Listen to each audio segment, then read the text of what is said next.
Yo no quería ser un mestizo, y si estás escuchando esto pensando que tal vez lo seas, mi consejo es simple. Detente ahora, cierra este video, cree cualquier explicación cómoda sobre quién eres e intenta llevar una vida normal. Porque descubrir la verdad es peligroso, aterrador, y casi siempre termina mal. Si estás aquí solo por curiosidad, perfecto. Continúa. Incluso envidio esa tranquilidad. Pero si en algún momento algo dentro de ti reacciona, si te reconoces en estas palabras, debes saber que después de eso es solo cuestión de tiempo, hasta que ellos también lo perciban y vayan tras de ti. No digas que no te advertí. Mi nombre es Percy Jackson. Tengo 12 años y hasta hace algunos meses pensaba que mis problemas eran normales. Malas notas, profesores molestos y la extraña habilidad de siempre terminar en problemas. Ya había pasado por demasiadas escuelas para alguien de mi edad. Siempre expulsado, siempre etiquetado como el alumno problemático, aquel con dislexia, trastorno por déficit de atención y ninguna perspectiva de éxito. Y quizá era cierto, porque las cosas malas simplemente me sucedían, especialmente en las excursiones escolares. Aún así, cuando nuestra clase fue al Museo Metropolitano de Arte en Nueva York, pensé que tal vez esta vez sería diferente. Después de todo el paseo sería guiado por el único profesor que respetaba, el señor Brunner, un hombre en silla de ruedas apasionado por la mitología.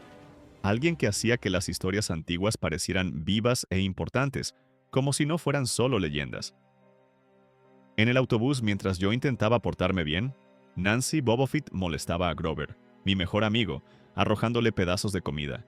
Y Grover, delgado, extraño, siempre nervioso, simplemente lo soportaba todo en silencio, como si ya estuviera acostumbrado a ser el blanco.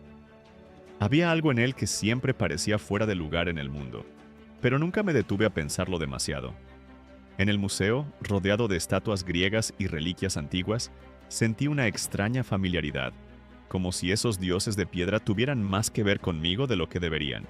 Y cuando el señor Brunner habló de Cronos devorando a sus propios hijos, respondí correctamente, casi sin esfuerzo, lo que solo sirvió para atraer más atención hacia mí, especialmente de la otra profesora de la excursión, la señora Dodds, que desde el primer día parecía odiarme con una intensidad inexplicable. Todo empezó a salir realmente mal durante el almuerzo cuando, después de otra provocación de Nancy, la señora Dodds me llamó para hablar a solas dentro del museo, y algo en esa invitación me produjo escalofríos. Ella se movía demasiado rápido, aparecía donde no debía, y cuando finalmente quedamos solos, su voz cambió. Sus ojos ardían con algo que no era humano, y habló como si supiera exactamente quién era yo, como si hubiera estado esperando ese momento durante mucho tiempo. El aire se volvió pesado, el trueno resonó dentro del edificio, y entonces ella se transformó, revelando garras, alas y una sonrisa llena de colmillos. Un monstruo disfrazado de profesora, listo para destruirme. Antes de que pudiera huir, el señor Brunner apareció a lo lejos y lanzó una simple pluma, que se transformó en una espada de bronce en el aire, y sin entender, sin pensar, movido solo por el instinto y el terror, ataqué, y el monstruo se convirtió en polvo ante mis ojos, desapareciendo como si nunca hubiera existido. Cuando todo terminó, no había señales de lucha, no había cuerpo, no había profesora, y lo peor de todo fue darme cuenta de que nadie la recordaba. Ni Grover, ni Nancy, ni siquiera el señor Brunner, que me miró con calma y dijo que nunca había existido una señora Dodds en la Academia Yancy. En ese momento empecé a dudar de mi propia mente, intentando decidir si me había vuelto loco o si el mundo ocultaba algo mucho más grande y peligroso de lo que jamás imaginé. Porque si los monstruos existen, si los mitos caminan entre nosotros, entonces no soy solo un alumno problemático. Soy parte de algo antiguo, poderoso y mortal. Y esta fue solo la primera vez que la verdad intentó matarme. Yo estaba acostumbrado a una que otra experiencia extraña, pero normalmente desaparecían rápido. Aquella alucinación permanente, las 24 horas del día, 7 días a la semana, era más de lo que podía soportar, porque durante el resto del año escolar todo el campus parecía estar conspirando contra mí, como si el mundo entero estuviera empeñado en convencerme de que nada fuera de lo común había ocurrido. Los alumnos actuaban completamente convencidos de que la señora Kerr, una profesora rubia y sonriente, que yo jamás había visto antes de que subiera a nuestro autobús al final de la excursión, había sido nuestra profesora de álgebra desde Navidad.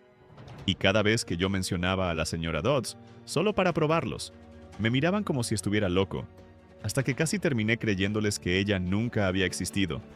Casi, porque Grover no lograba engañarme.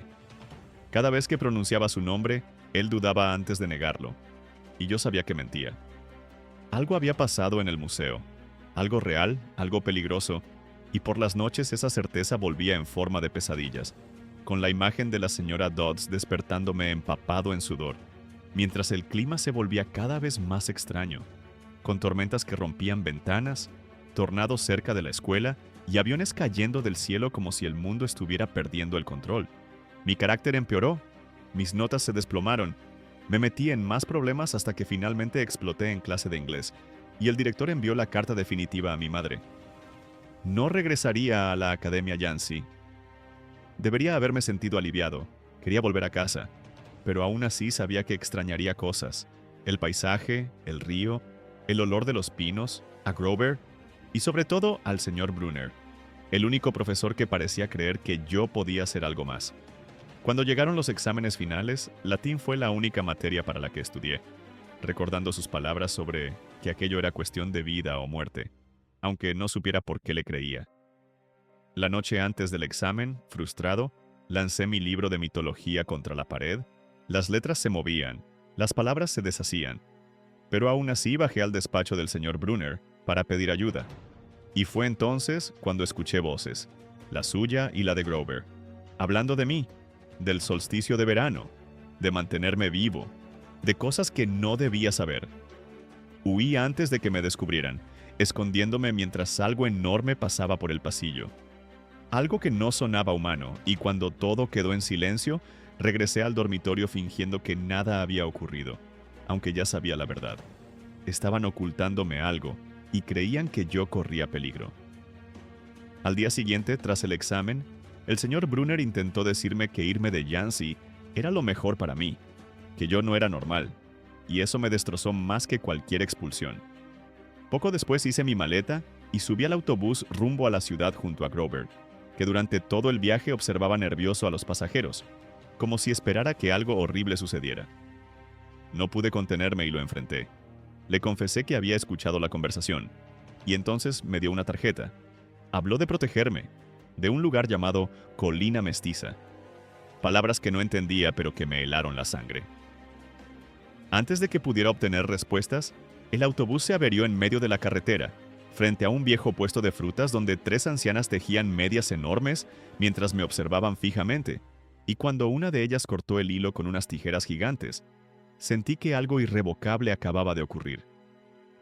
Grover estaba aterrado. El autobús volvió a arrancar, pero ya nada se sentía normal. Y cuando le pregunté qué significaba aquel corte en el hilo, él me miró con una tristeza absoluta, como si ya supiera el final de mi historia. Y en ese silencio entendí que mi vida, tal como la conocía, estaba llegando a su fin.